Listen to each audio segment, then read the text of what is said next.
আসসালামু আলাইকুম। আমি ডক্টর রিনা নাসরিন। কেমন আছেন আপনারা সবাই? আজ আমরা আরেকটি নতুন বিষয় নিয়ে আলোচনা করব। এটিকে বলে এন্ডোমেট্রিওমা বা চকলেট সিস্ট।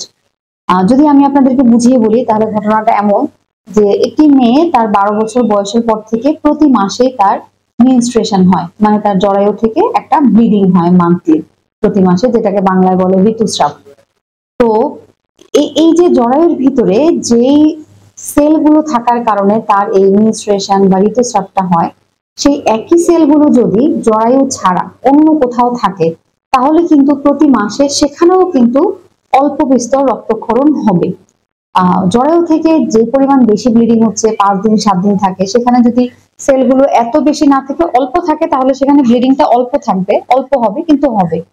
তো এখন জরায়ুর পাশে যে ডিম্বথলি, সেখানে যদি এই জরায়ুর ভিতরের এই সেলগুলো থাকে তাহলে সেখানেও প্রতি মাসে ব্লিডিং হবে।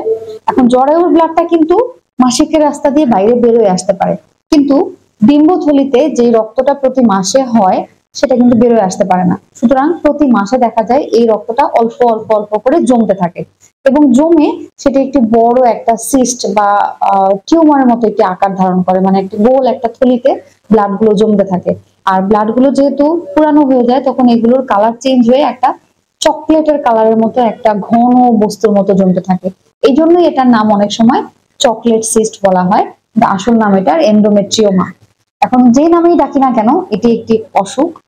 এটি যে কারো হতে পারে। দেখা যায় যে অনেক সময় ফ্যামিলি হিস্ট্রি, কার মা বা নানু বা দাদু এদের কারো থাকলে তার সেই মহিলার এটি হতে পারে। এখন আপনি কি করে বুঝবেন যে আপনি এই রোগে ভুগছেন কিনা? সেক্ষেত্রে দেখা যাবে যে মাসিকের সময় অল্প বিস্তর প্রথম দিকে একটু পেট ব্যথা তো সব মেয়েদেরই হতে পারে, কিন্তু এই নারীর পেট ব্যথা একদম প্রতিদিন শুরু থেকে শেষ পর্যন্ত থাকে এবং দেখা যায় যে শেষের দিকে ব্যথাটা বরং আরো বেড়ে যায় এবং মাসিক শেষ হয়ে গেলে তার ব্যথাটা আস্তে আস্তে কমতে থাকে।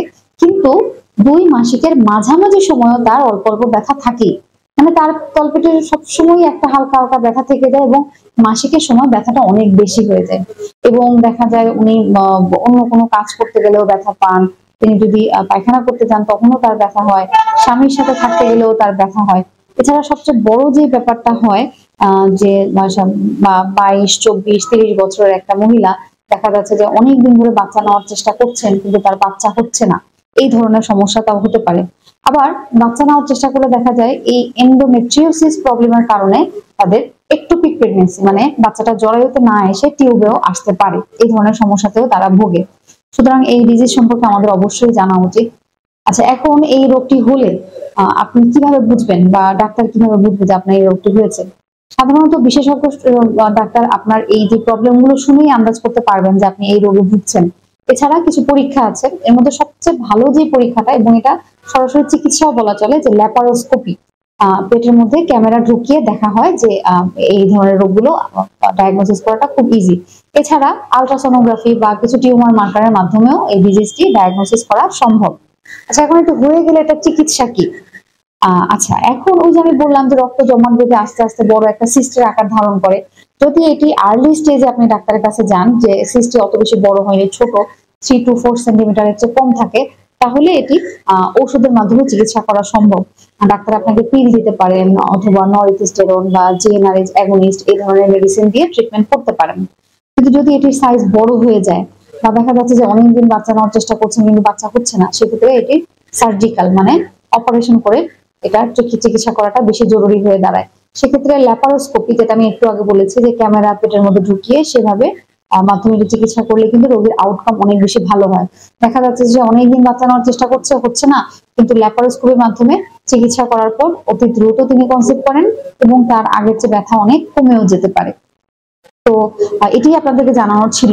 আপনাদের যদি এই ধরনের কোনো সমস্যা হয় যে মাসিকের শেষের দিকে পেটে তীব্র ব্যথা হচ্ছে বা অনেকদিন বাচ্চা নেওয়ার চেষ্টা করছেন কিন্তু হচ্ছে না, বা একটোপিক প্রেগন্যান্সি হয়েছে, তাহলে অবশ্যই আপনার উচিত এগুলোকে অবহেলা না করে অতি সত্বর একজন বিশেষজ্ঞ ডাক্তারের পরামর্শ অনুযায়ী চিকিৎসা নেওয়া। তাতে অবশ্যই আপনার জীবনে ভালো কিছু হবে এবং আপনি লং টার্ম একটু ভালো থাকতে পারবেন। ধন্যবাদ। আশা করি এই ইনফরমেশন গুলো আপনাদের কাজে লাগবে।